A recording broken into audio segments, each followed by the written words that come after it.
आज इनविटेशन दी है वो इसलिए दी है कि हमने आज पार्टी का मैनिफेस्टो रिलीज करना है।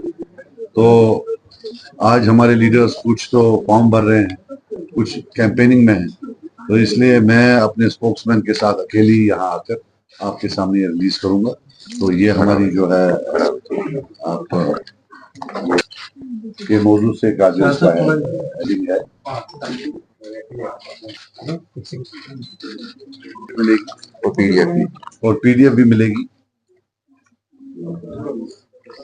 तो इसमें हमने मेरी तरफ से एक फॉरवर्ड भी है अबाउट द प्रेजेंट सर्कमस्टांसेस, कैसे 2019 के बाद हमें डिसएम्पावर किया गया totally politically, how beta please to from being one of the most politically empowered state in the country, we have been relegated to a UT. We have been stripped of Article 370, Article 35A, और कैसे पिछले 5 साल में जम्मू कश्मीर के जो बाशिंदे हैं, बिलखुसूस कश्मीर के, बना के रखा गया। कैसे एडमिनिस्ट्रेटिव जॉब्स में, पुलिस की जॉब्स में, हर जगह उनको क्राउड आउट किया गया है। उसमें हमने पूरा लिखा है। हमने लिखा है कि we will fight for the restoration of article 370, article 35A। We don't believe that this is the end of the story. इंशाल्लाह a day will come when good old days will come back and we will have federal powers at par with Article 370 and Article 35A। Resolution of Kashmir issue का हम बोलते हैं कि conflicts पर से रिजॉल्वेबल नहीं होते।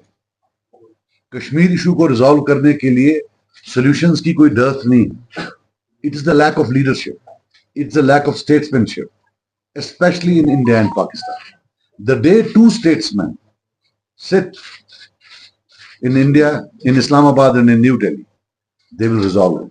जब तक लीडरशिप नहीं होगी, रिजॉल्व नहीं होगी।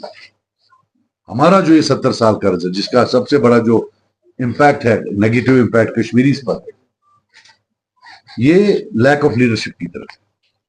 So this is the resolution which we resolve and we will try to present in the assembly. Then another resolution will be probe into rigging of 1987 elections.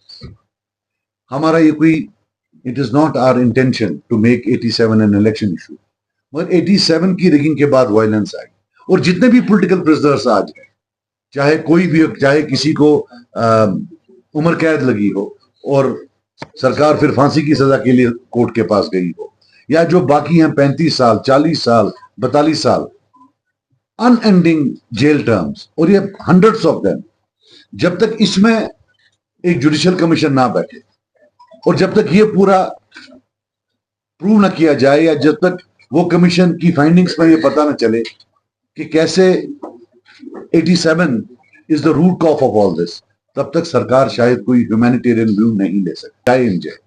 So we can't totally forget about a huge section of people who are rotting in jails. फिर ये जो पिछले election में मैंने campaign issue बनाया था, आज भी बनाएंगे, कि कैसे अगर पूरे बड़े खानदान में किसी एक इंसान ने कभी अलहदी की पसंद थॉट नरिश किया हो, कैसे उनके पूरे खानदान को ब्लैकलिस्ट किया जाता है, और जो पुलिस वेरिफिकेशन सर्टिफिकेट्स है वो एडवर्स दी जाती है। पहले तो था, पहले आयामों में पासपोर्ट डिनाई करते थे, अब अगर प्रमोशन है उसमें भी माना जाता है। And we believe that getting police certificate for everything, promotion है तो पुलिस वेरिफिकेशन सर्टिफिकेट लाओ, नौकरी है तो पुलिस वेरिफिकेशन सर्टिफिकेट लाओ, बाकी जगह तो मुल्क में है नहीं। How can you specifically target Kashmir? और इसमें जितना भी इंपैक्ट पड़ता है कश्मीर में, जम्मू में तो कोई एडवर्स आती नहीं है। फिर जो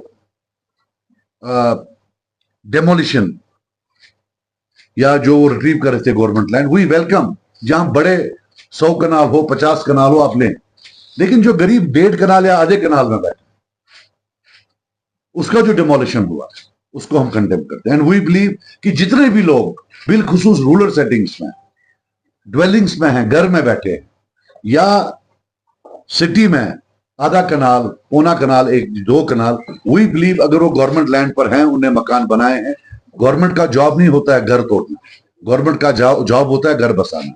वी बिलीव कि जितने भी लोग हैं जिनका इन्हें लिस्ट बनाया है, that should be transferred into their name. The government owes it to them.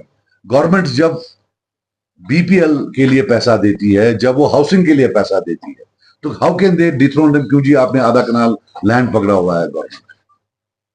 So we believe it should be transferred into their names, जो इतने से 50 साल 60 साल से घर बनाकर वहां बैठे हुए।